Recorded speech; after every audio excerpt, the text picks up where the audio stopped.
Assalamualaikum warahmatullahi wabarakatuh. Saya ucapkan selamat datang di channel YouTube saya, Sufriyadi Bunyamin. Pada kesempatan kali ini saya akan membacakan dua judul puisi karya Vindi Kacong yang terkumpul dalam buku antologi tunggalnya Surat dari Timur dan Halaman yang Lain.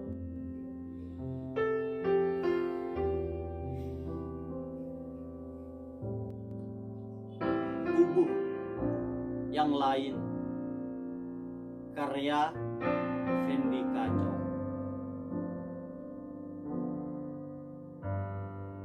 Adalah pelataran musim yang membelah dada hujan juga kemarau sempat aku bagi.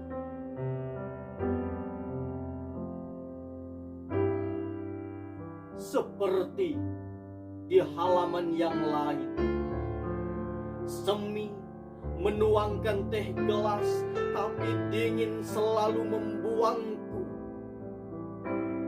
Aku menjadi belahan yang lain, melintasi lautan dan gunung, memecah hening di kening. Aku menjadi belahan yang lain, melintasi lautan dan gunung, memecah hening dan kening. Ingatan terhenti di depan pintu. Seorang anak memelas air minum dan tubuh dari susu yang lain. Sedang kegetiran serupa lengan disandra ketakutan-ketakutan, menjelma cemas, bergelung lapar. Di ruang itu, kupinjamkan lagi sekendi luka dibuat dari lempung. Kau tahu, itulah tubuhku yang lain.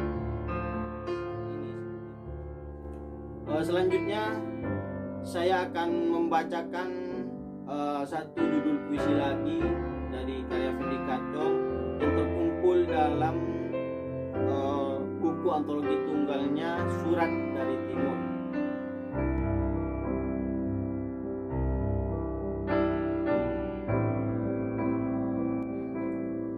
Surat dari Timur. Masih membentang selat-selat yang ranum di matamu, Mei.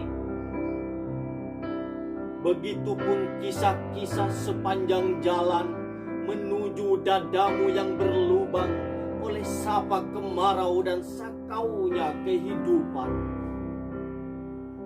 Sementara hujan berisik, hujan merisik, jalan setapak itu terlalu letih menuju tangga-tangga hari ketika bulan berbentur bayangan hitam. Tak lagi, Mei. Surat yang pernah disembunyikan di balik gedung tinggi dan yang selembar kita lempar ke lautan. Entah kapan anak-anak kehidupan menemukan lembar-lembar yang sengaja dihilangkan di tiap jejakmu. Selalu dan akhirnya aku kenang. Akhirnya aku kenang saat menjelajahi kembali pahitnya kehilangan, mencapai sekian asin ada air mata yang menetes di ujung bulu mataku.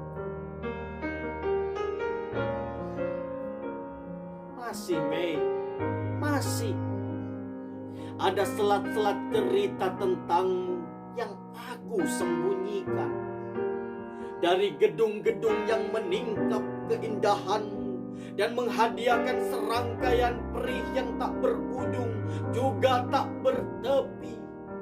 Kemudian, Mei, aku yang tak berujung juga tak bertepi, hanya mampu menghitung beberapa dahan dan lahan yang kita punyai untuk selalu mampu berlari dari bayangan ketakutan di bulan ini. Itulah Mei deritaku. Sepanjang halaman rumah yang kita tempati dulu, sambil merias lukisan, aku terkenang pada jejak matahari senja. Kala itu kau memberiku kain, dan kain itu ternyata kafan yang kau bumbuhi dengan darahmu. Simpan ini. Saat kau sendiri, saat aku telah pergi, atau saat kehidupan menghilangkan aku, ada selat-selat yang tak mampu aku tembusi dari kata-kata dan bahasamu pada waktu itu, Mei. Tetapi setelah lama angin tak berkabar, selama nelayan tak pulang, selama ombak laut tak surut, kau tenggelam dan ditenggelamkan di benua paling sepi, seperti sepiku ini, Mei. Seperti kerangka berjalan, aku mencari keadilan, mencari hakim waktu, mencari kapal pesiar. Siapa tahu kau masuk ke daftar orang-orang yang hilang di bulan.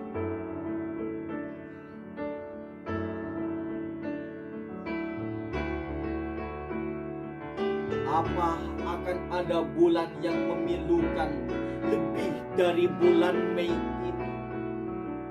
Kataku, pada bayang-bayang, sambil kuikatkan kain kafan bercap darahmu di kepalaku, aku bertekad, kataku, meski kadang buntu, menjadi nahkoda dalam sepi dan tanpa kompas yang menunjukkan ke arah kepastian.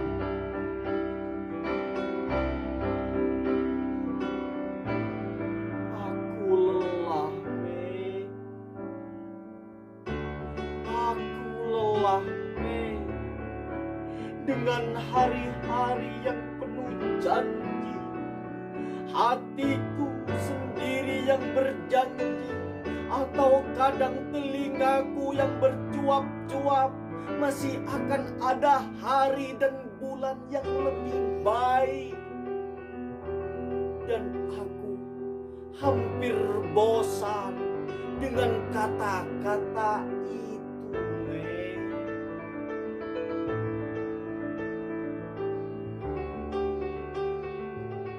Akhirnya, Mei, demi sekedar melampiaskan rindu pada keadilan cintamu yang dulu, aku memberanikan menulis surat ini saat dini hari sebelum aku mati karena tak bisa menemukanmu kembali.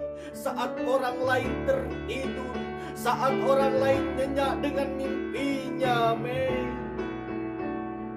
Mei, pulanglah dan kembalikan Mei yang dulu padaku di tebing dadaku ini, Mei. Aku bersimpuh menatap fotomu, dan aku telah jadi biksu dalam keheningan malam. Besok aku akan ke pantai, Mei, tempat kita dulu bertemu, Mei. Telah kusediakan 2 botol untuk mengantar surat ini padamu. Dan akan aku lepas di laut botol yang pertama, suratmu di kain kafanmu yang berwarna putih. Botol yang kedua, janjiku menunggumu. kutulis dengan tinta darahku yang merah. Mungkin kau tersenyum atau tertawa, dan ataukan akan biarkan mereka saja yang gila, sedang kita berharap cinta akan tumbuh di dasar lautan dan dada. 9 Mei 2014.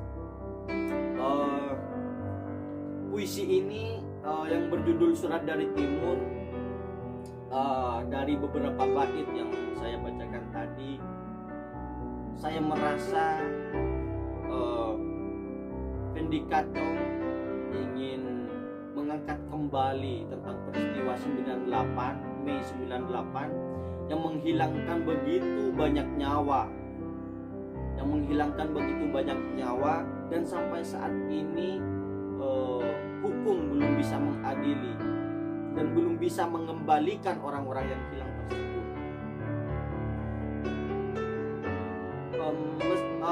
Tapi saya merasakan di sini dari beberapa bait karya Fendi Katong ini dan beberapa diksi yang dipilih, memang tidak begitu keras ataupun tidak terlalu menggelora, hanya dengan kata-kata ataupun dengan diksi-diksi yang halus, namun itu bisa menyentuh, dan saya pribadi merasakan apa yang ingin disampaikan, seperti itu.